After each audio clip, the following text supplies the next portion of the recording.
doesn't always have to be fancy. Sometimes simplicity is what makes something great. This is something that can be said of many home-cooked favorites, including mashed potatoes, scrambled eggs, sawmill gravy, and other such dishes. I think of something I loved as a kid that my mom cooked for us. It wasn't fancy, nor was it much work to make. It was my mom's stroganoff. This dish isn't made with the usual sour cream, but is built on using milk with sweet vinegar mixed into it. I feel that anyone who is willing to make the effort can learn to cook. This dish is simple and is a perfect place to start. The meal is even more perfect since this dish is built on using ingredients that are usually found in most people's kitchens: milk, ground beef, vinegar, and flour. This may be why stroganoff exists in the first place. It is made of things that the ordinary person has just lying around.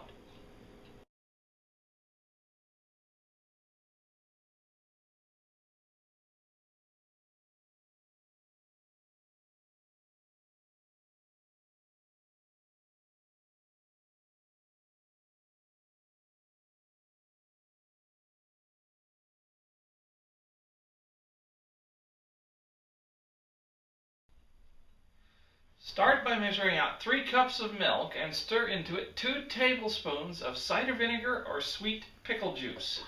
Let this sit on the counter until we are ready for it. On a basic level, this dish is a gravy. As such, the next major step is to brown 1 pound of beef, ground or cubed, and that includes seasoning it. At this point, it's also a good idea to start your noodles.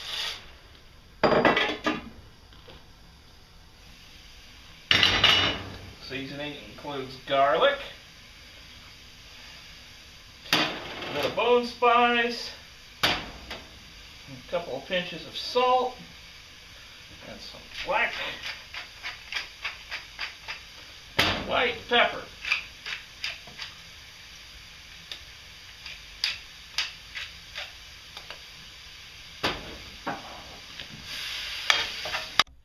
Once the beef is brown, remove the pan from off the heat and in a container mix up something called a slurry.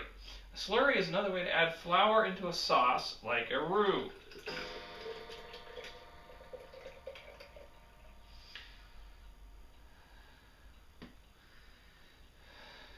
But you only want to use it in sauces that you need to cook for an extended period. This is because since the flour isn't pre-cooked, like in a roux, you need to cook the raw flour taste out of the salt before you can finish it. Take a shake shaker and then put into it about a cup's worth of your milk mix and add to that a 1/4 cup of flour and then shake vigorously. If you have a shaker that is large enough to hold all the milk, that is actually better. Stir into the beef the rest of the milk, or what didn't fit in your shaker.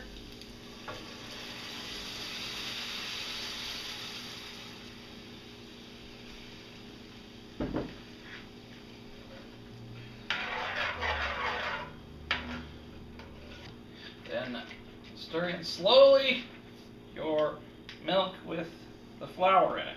You want to do this in order to get all the fond off the bottom of the pan. Also, it helps to prevent lumps.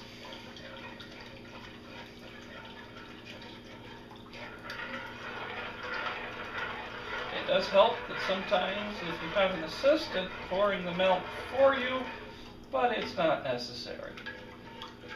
Just a little bit easier on you, the cook.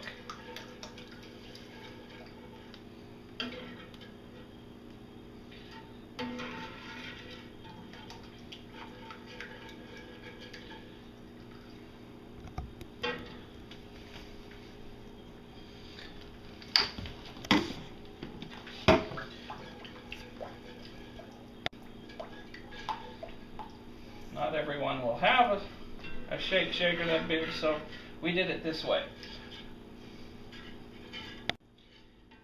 If the potatoes or noodles are done, have your helper dill with them, saving 1 cup of the water they are cooked in. And stir this into your sauce as well.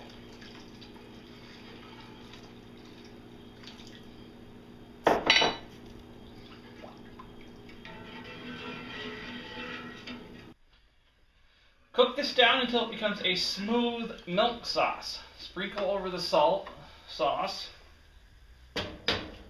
some dried parsley,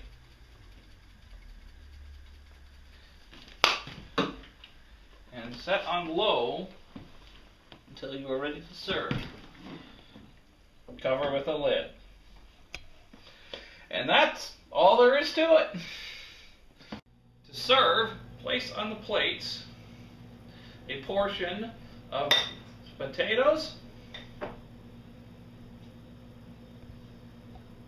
or noodles,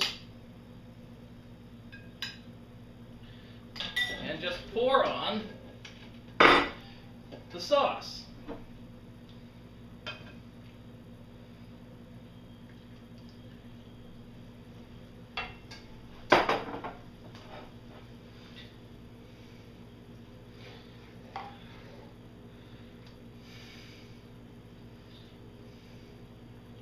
I love this dish because it's simple and easy to make. What tastes great and uses only mainly 2 pans. What's better is it looks like it took more work than it actually was needed to make it.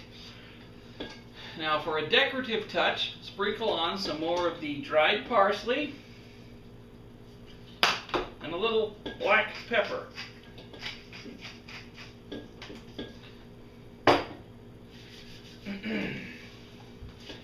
Add to this a side dish of vegetables, and this is a full meal. There is another reason I like this recipe. It's ready-made for making compact frozen meals for later. All you have to do is place in these trays, which I've gotten from a restaurant supply store, a portion of the noodles or potatoes, and then spoon on some of the gravy and seal in a bag and freeze for later. Then they are ready to just reheat and eat. I have already covered making leftovers on purpose, also known as frozen dinners, at another time. There are times when I will make a batch of this dish just for this application, since it works so perfectly for it. This sauce is good served over noodles or over mashed potatoes. I actually prefer having it with potatoes, as I enjoy the contrast of flavors and textures between potatoes and the sauce, rather than between the noodles and the sauce. No, no, no, no, no! You must serve stroganoff only on noodles! This is so you get some sauce and noodles in every bite. This contrast of texture you speak of is wrong! Wrong! Not really. Stroganoff started out as a poor man's dish. Its roots are a sauce to add to something bland that was a leftover or cheap, perhaps like bread. To serve it on anything starchy is perfectly fine, including potatoes and rice. Now get lost before I start looking for my rolling pin. If you do serve it on noodles, fettuccine or egg noodles are what I find work the best. Anything long and flat is all you really need.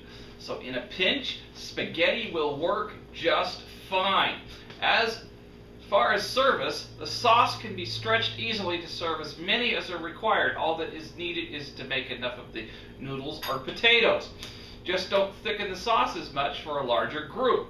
I prefer the lower fat way I usually make it, as the sauce tends to come together more smoothly and stays more stable. One other variation to consider is using low-fat buttermilk instead of milk. Bear in mind that adding it to a hot pan will not work as well, as the buttermilk will tend to curdle. Add the buttermilk first to the beef off of the heat and stir quickly until the sauce thickens after putting it back on the heat.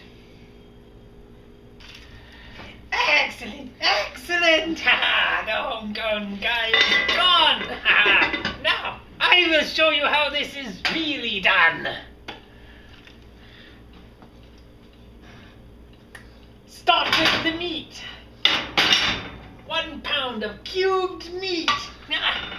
Put it in the pan and cook it till it's brown.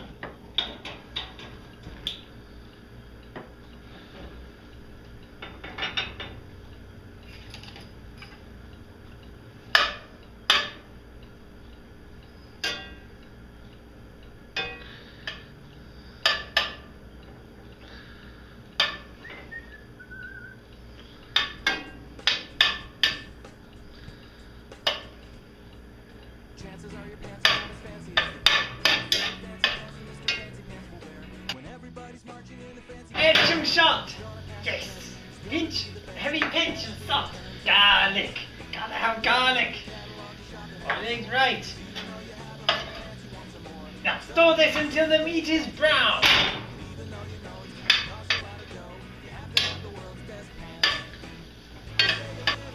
Pepper is required as well.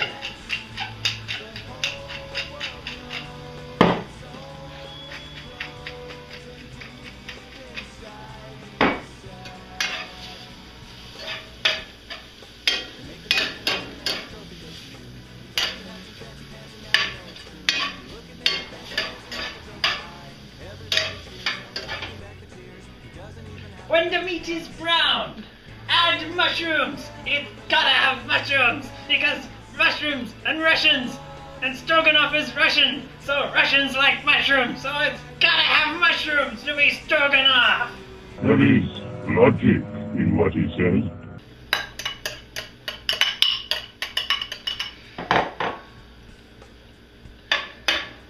Brown the mushrooms with the remaining of the meat.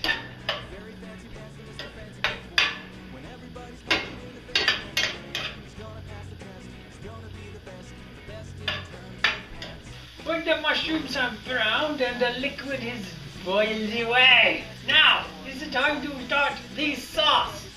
Turn the heat down. Let it simmer. Whisk. 1/4 cup of flour into your milk. 1 cup of milk. Whisk until it is smooth. No lumps.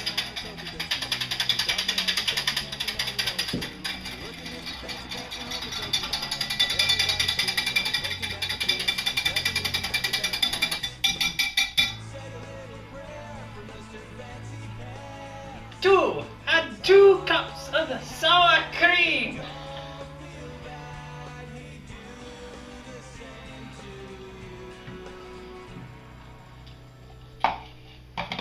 Whisk until it is combined.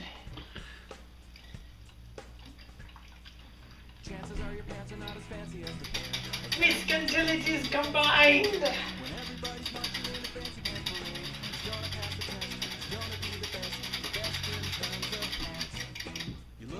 Now you're ready.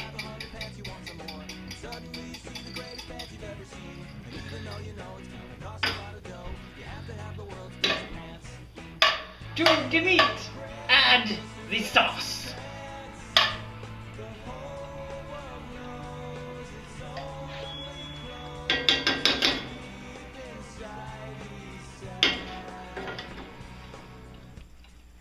To make the big announcement and the trophy goes to you. You thought you had some fancy pants and now you know it's true. You look at Mr. Fancy Pants and hold the trophy high.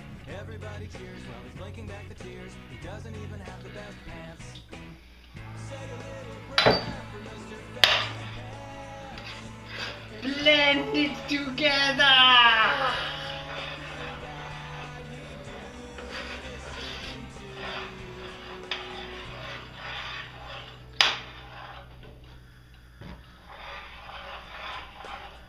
Turn down your heat again. Cook.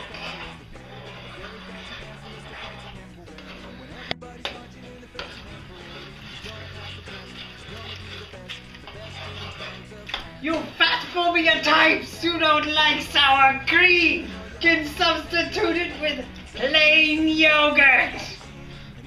Ha! But be careful, because it will curdle in your pan if you don't heat it right.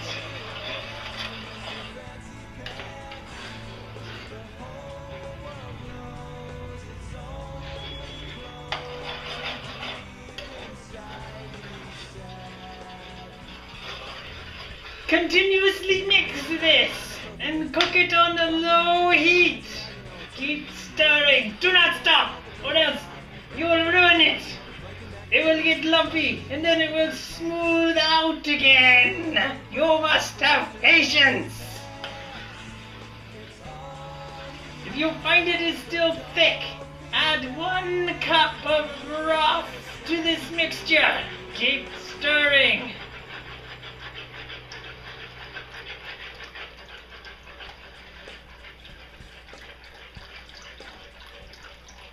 Chances are your pants are not as fancy as the pair. A very fancy pants and Mr. Fancy Pants will wear. When everybody's marching in the fancy pants parade, he's gonna pass the test. He's gonna be the best in terms of pants. You're looking at your catalog, you shop in every store. Cause even though you have 100 pants, you want some more. And suddenly you see the greatest pants you've ever seen. And even though you know it's Sour cream is more sour than the vinegar, as it's flavored by lactic acid. The cream also is thicker and means it needs less cooking time. This makes this final product smoother and creamier and much more rich when you eat it. But keep this sauce hot, or it will separate if allowed to cool. Turn this down and simmer it on low heat until you're ready to serve it.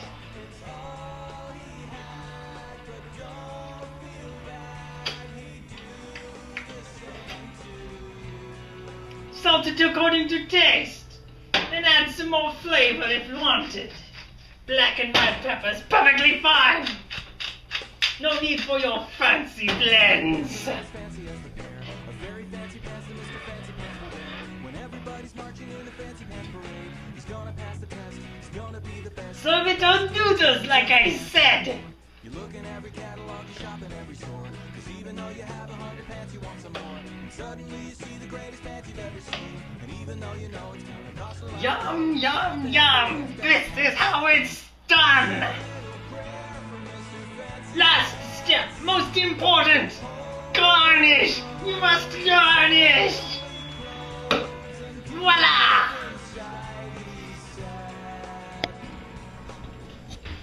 Howdy-dowdy. Hey, who's been making a mess in my kitchen?